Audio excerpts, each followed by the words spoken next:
Olá, pessoal, sejam bem-vindos mais uma vez para mais uma aula aqui do meu canal de videoaulas. É a 8ª aula desta playlist de funções vetoriais e agora falando de integrais de funções vetoriais. Na aula anterior, na aula 7, nós falamos de derivadas e nessa a gente vai falar de integrais de funções vetoriais.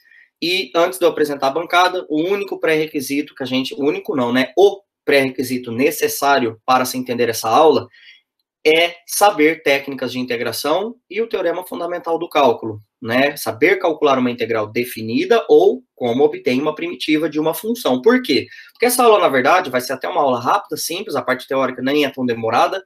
A gente apenas vai adaptar o conhecimento que a gente já tem dos cursos de cálculo, as técnicas de integração, para uma função vetorial. Então, é apenas uma adaptação para a função vetorial de integrais que a gente já conhece. Então, como que a gente calcula uma integral de uma função vetorial? Então, já apresentando a bancada aqui para vocês, é bem simples, desde que vocês saibam integrar, né, saibam definir uma integral, calcular uma integral indefinida ou uma primitiva, e calcular também uma integral definida. Bom, já está aparecendo aí a primeira definição. Pessoal, o que é a integral definida de uma função vetorial? Então, tecnicamente, por si só, que essa linha já se explica, tá? Mas tem algumas notações que a gente precisa deixar claro aqui. Eu tenho a função r de t, onde a vetorial, né? R de t, sempre eu estou usando como r, às vezes s, que seja, f, g e h. Cada entrada dessa é uma função componente, lá dos cursos de cálculo 1, né? A gente já sabe que cada entrada dessas são funções reais aí. Como que eu calculo a integral de AB da minha função r de t? É a integral de cada uma das entradas. Ponto final. Então, calcular a integral de uma função vetorial é nada mais, nada menos do que calcular a integral da f, integral da g e integral da h. Ok? Só que a gente já sabe lá dos cursos de cálculo 1, prestem atenção numa situação, que vamos focar só na primeira entrada da integral da r. Ok? Isso daqui dá um número. Dado uma função f, você vai descobrir quem que é a primitiva dela, que é a fona, vamos chamar f maiúscula, que quando você deriva dá essa finha, né? A gente já sabe disso. Aí você vai usar o teorema fundamental do cálculo e vai calcular a integral de a até b. A gente já sabe que uma integral definida é um número, certo? Então, essa primeira entrada dá um número. Mesmo raciocínio para a segunda entrada, que é a integral de g no intervalo AB, também dá um número. E a terceira entrada, também, a mesma ideia para o h, também dá um número. Ou seja, a integral de uma função vetorial é um vetor cujas entradas, primeira, segunda e terceira, ou às vezes só a primeira e segunda, quando for só FG, tá? Que eu coloquei FG e H, mas pode ter só FG, quando for no plano. É um vetor de números. A integral definida. A integral. Lembrando que função vetorial tem como imagem um vetor. Se você está calculando a integral definida, como está escrito aqui, então cada entrada vai ser a integral no mesmo intervalo AB de cada f, g e h. E a integral de f, integral de g, integral de h no mesmo intervalo AB dão números. Portanto, a integral de r no intervalo AB dá um vetor onde a primeira, segunda e terceira entrada são números reais. Ok? Primeira observação. O que é necessário? Vocês provavelmente já leram aí. Todas as funções componentes, ou seja, f, g e h, né, são as funções componentes, elas devem ser integráveis. É claro, tá, gente? Para que exista integral de função vetorial, cada entrada tem que existir a integral. Da mesma forma, a gente falava isso para limite e para derivadas, né? Como que é o limite de uma função vetorial? É o limite de cada entrada, desde que os limites existam. Qual que é a derivada de uma função vetorial? É a derivada de todas as entradas, desde as que derivadas existam. Qual que é a integral definida num intervalo AB de uma função vetorial? É a integral definida no mesmo intervalo AB das funções de cada entrada, desde que as integrais existam. Sempre essa condição. Aqui agora, para passar para a próxima observação, eu chamei de R maiúsculo de T. O que é esse R maiúsculo de T? Eu quero que vocês imaginem isso daqui, ó.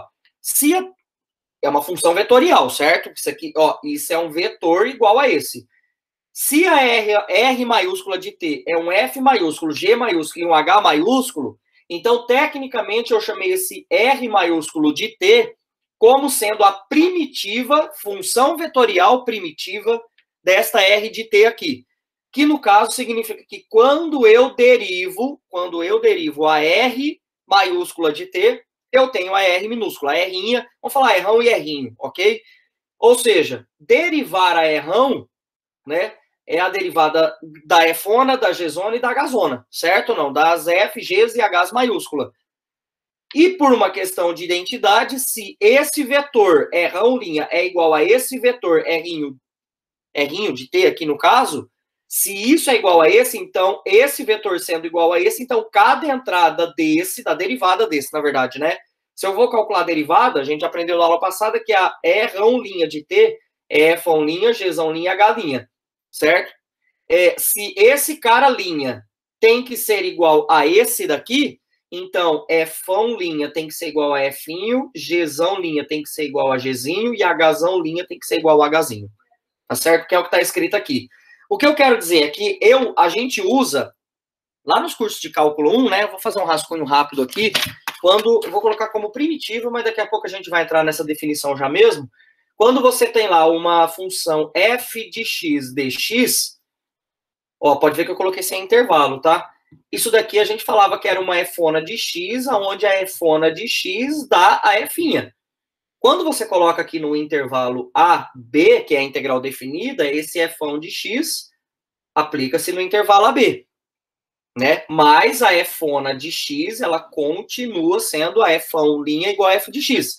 Como aqui agora eu tenho uma R'ão de t, que é esse, se a derivada desse dá esse, então, tecnicamente, entrada por entrada tem que ser a primitiva. Ou seja, eu estou apenas adaptando as técnicas de cálculo 1 para entrada por entrada da minha função vetorial, componente a componente da minha função vetorial. E como eu mesmo disse, a gente pode estender o teorema fundamental do cálculo para funções vetoriais. Quando você tem, no caso, a R'ão aqui é a primitiva, ou seja, esta é a função que quando eu derivo dá essa. Só que lembra, derivada de entrada por entrada, dá cada entrada por entrada, primeira com primeira, segunda com segunda, terceira com terceira, da R'ona de T, tá? Da R'inha de T, quando eu derivo a R'ona de T, beleza? A R maiúscula. Pelo teorema fundamental do cálculo, qualquer função no intervalo AB, é você fazer o R de B menos o R de A, né? O R maiúsculo de B menos o R maiúsculo de A. A primitiva no de cima menos a primitiva no de baixo. E quando eu não tenho intervalo? É uma observação. Como que fica quando eu não tenho intervalo? Pessoal, se eu não tenho intervalo, como que fica a integral indefinida? Da mesma forma que a definida é a integral indefinida, ou se você preferir, primitiva, né? Até coloquei aqui, em cada entrada. Só que presta atenção numa situação aqui agora. Olha para essa segunda linha, né? Vamos ignorar, por enquanto, essas duas aqui que eu apaguei com a régua, beleza?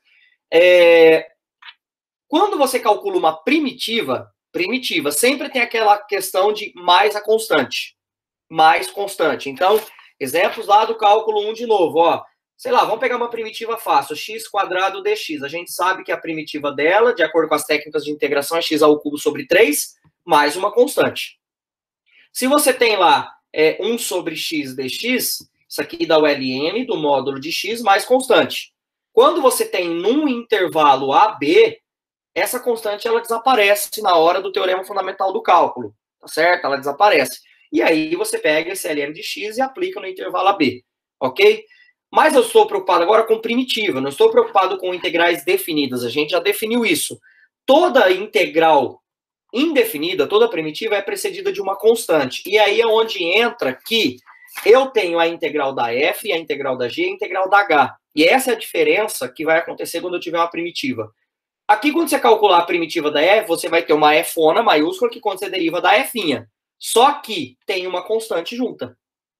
E essa c de f aqui não é uma constante que depende de f. Constante não depende de função, tá? Eu quis dizer que essa c de f aqui é uma constante que veio da integral de f. Ok? Que não precisa ser necessariamente a mesma constante que veio da integral de g. É uma constante qualquer. Elas podem ser iguais? Podem. Mas é uma constante genérica qualquer. Então, aqui, ó, olha só como que muda em termos lá do cálculo 1 agora para funções vetoriais.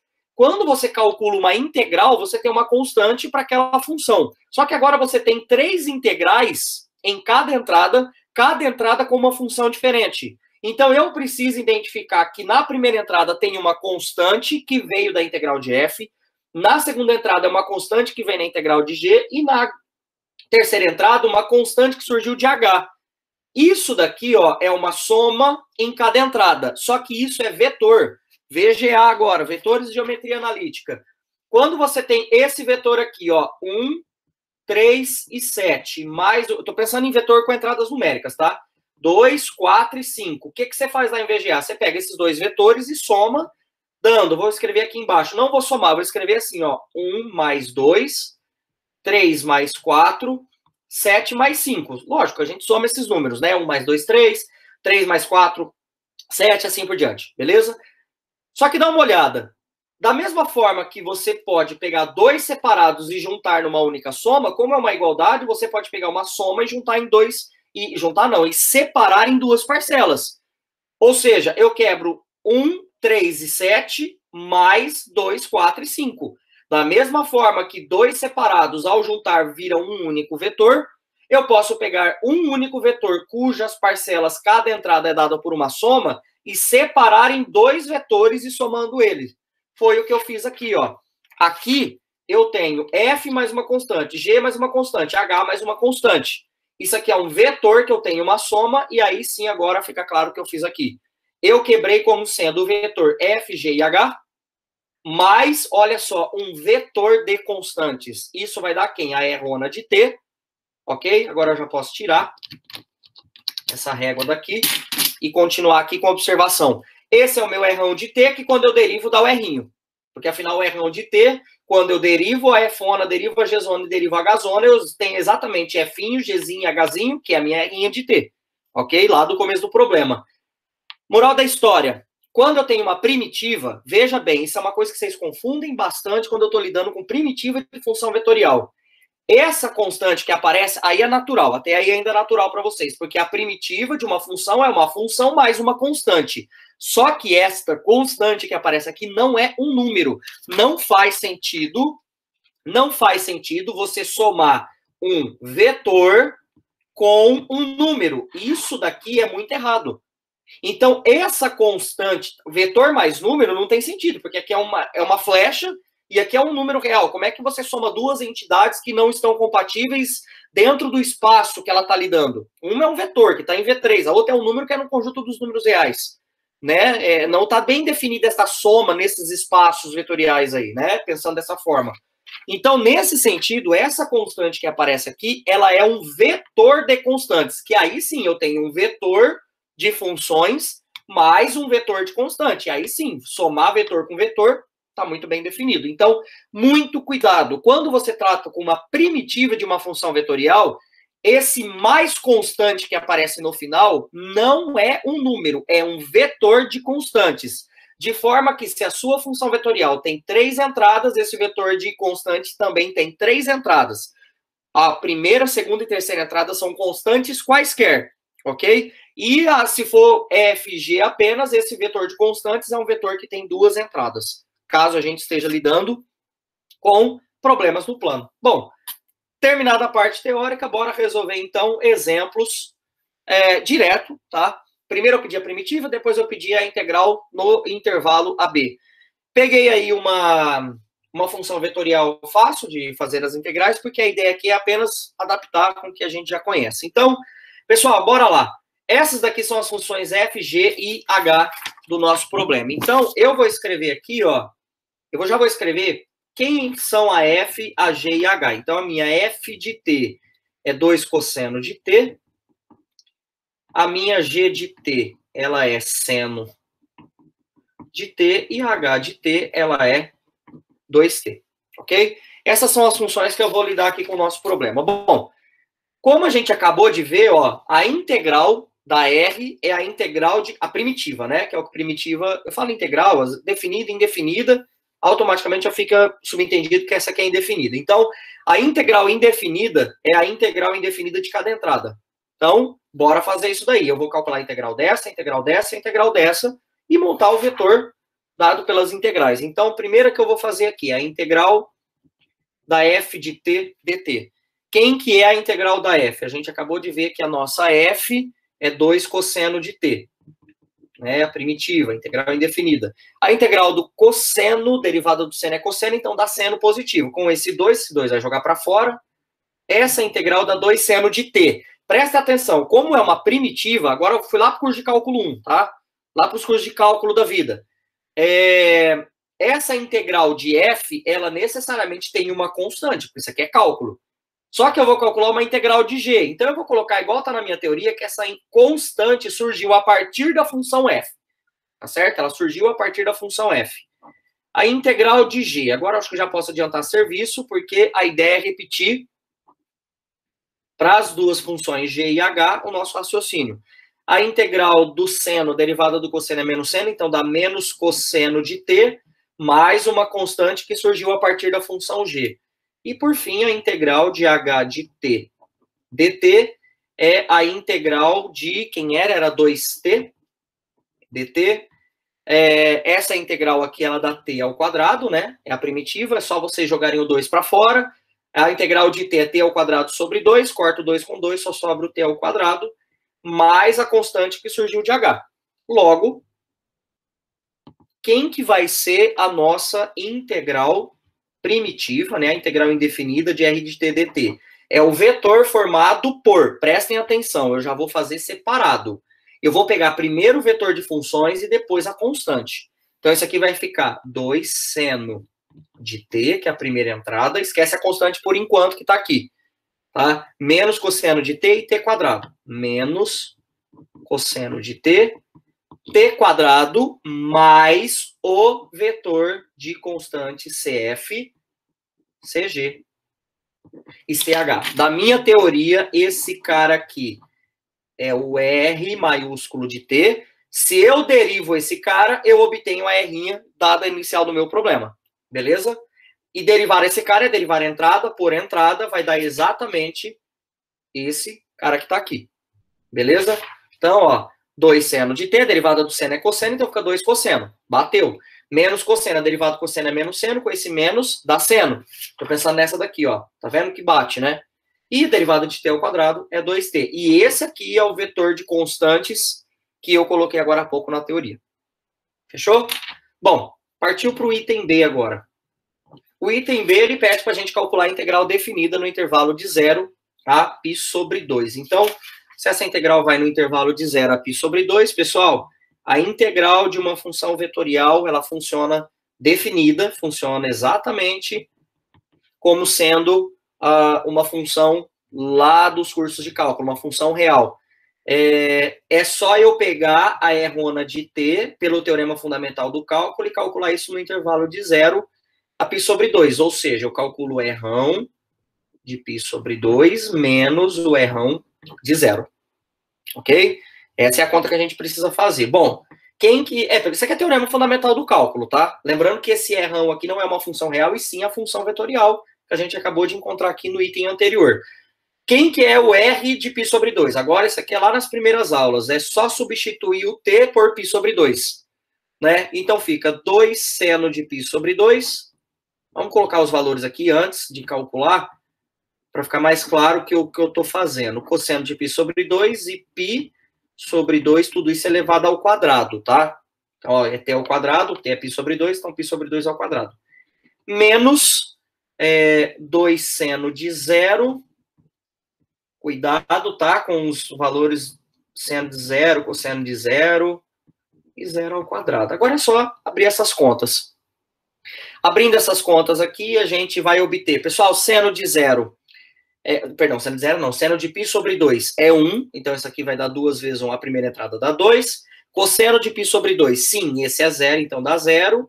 E esse dá π ao quadrado sobre 4, né? Porque é π ao quadrado, 2 ao quadrado é 4. Menos, né? Pode ver que eu tudo separadinho, os dois vetores certinho. Seno de 0 é 0, 2 vezes 0 é 0. Cosseno de 0 é 1, então menos 1 e 0 ao quadrado é 0. Moral da história, qual foi o vetor que deu? Então, esse aqui deu o vetor 2. 2 menos 0 dá 2. 0 menos com menos dá mais 1. Π ao quadrado sobre 4. E esse é o resultado final. Lembrem do que eu falei na parte teórica. Olha só.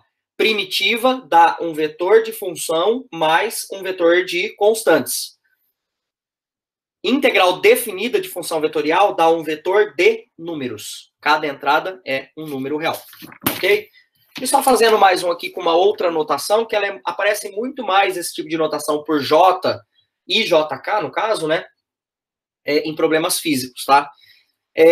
Pessoal, toma cuidado aqui, porque essa daqui não está no plano, porque eu tenho o J e o K. Eu até vou fazer aqui, ó, colocar ela naquela forma de vetor. Quem que é a minha função vetorial que está sendo integrada no intervalo de 0 a 1? Eu vou escrever ela na outra forma para vocês enxergarem melhor. Se aqui é J e aqui é K, então é 0 a primeira entrada, porque é 0i mais 4 sobre 1 mais t ao quadrado J, 2t, 1 mais t ao quadrado K. Esse daqui é o cara que a gente está lidando. Então, ó, a minha F é 0, né? Essa é a minha G de T e essa é a minha H de T. A gente não pode esquecer desses tipos de situação que a gente está passando aqui. Então, ó, eu vou calcular a integral de 0 a 1 do G e a integral de 0 a 1 do H. Eu já vou fazer direto, tá, pessoal, essa daqui. Então, como que fica a integral de 0 a 1 de G de T dt? Isso aqui é a integral de 0 a 1 de 4 sobre 1 mais t ao quadrado dt. Pessoal, o 4 vai para fora, então vai ficar 1 sobre 1 mais t ao quadrado. 1 sobre 1 mais t ao quadrado, a integral disso é arco tangente. Então, como tem o 4, fica 4 arco tangente, esta é a primitiva, tá? No intervalo de 0 a 1. Beleza? Por isso que eu falei que é necessário que vocês saibam técnicas de integração e teorema fundamental do cálculo. Bom, vamos lá. Resolvendo essa conta, o 4 fica, né? 4 vezes arco tangente de 1. Arco tangente de 1 é π sobre 4. Qual é o ângulo cuja tangente é igual a 1? É o ângulo de 45 graus, mas aqui nós trabalhamos em radiano, né? Porque nós estamos pensando em número. Π sobre 4 menos 4 vezes. Esse menos é do teorema fundamental do cálculo, tá? Fiz arco tangente de 1 menos arco tangente de 0. Arco tangente de 0 é 0. Então, essa entrada deu π. Beleza? Esse é o valor da primeira entrada. Da primeira entrada, nada. Da segunda entrada, né? É a segunda, essa daqui. A primeira entrada vai dar 0, porque a integral de 0 é 0. Aqui, então, agora é a integral de h de t dt, que vai ser a integral de 0 até 1 de 2t sobre 1 mais t ao quadrado dt. Essa integral, ela é uma integral por substituição, tá? Vou fazer um igual aqui meio grandão, para poder escrever aqui, ó, que a gente chama u de 1 mais t ao quadrado. Uma integral de substituição, é bem simplesinha, né, essa substituição. 2t, então o du, quando eu chamar u de 1 mais t ao quadrado, então o meu du vai ser justamente 2t dt, que é o cara que está no numerador. Moral? E toma cuidado agora, tá? Eu vou primeiro, daqui a pouco a gente se preocupa com o intervalo. Vou primeiro colocar sem o intervalo. Todo mundo vai concordar comigo que isso aqui vai ficar 1 sobre u du. Eu coloco sempre 1 sobre u, porque fica mais fácil para ver que é a integral do ln. Depois, o resultado da integral de 1 sobre u é o ln, né? É só vocês verem, ó, que aqui no numerador é 2t dt, então dá só du. Uma vez du e du dá na mesma. E, então, tudo isso é du e 1 mais t ao quadrado é u. Então, fica du sobre u, que é a mesma coisa que 1 sobre u du. Cuidado agora com o intervalo de integração, que não é de 0 a 1, tá? Pela regra da substituição de integral definida, se aqui é 0, quando o t, a integral está em t, o intervalo é em t, então, quando o t é 0, o t é 0, o u vale 1.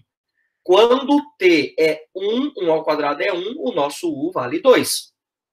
Ok? Moral da história. Agora, essa integral aqui, bom, como está no intervalo positivo, não precisa de módulo, então esse aqui dá ln de u no intervalo de 1 até 2, não precisa de módulo, reforçando, essa é a aula lá de primitiva. A integral de 1 sobre u é o ln do módulo de u. Porém, o meu intervalo vai de 1 até 2, é intervalo positivo, então é dispensável o módulo, porque o meu u varia no intervalo de números positivos, e o módulo de algo positivo é dispensável. Beleza?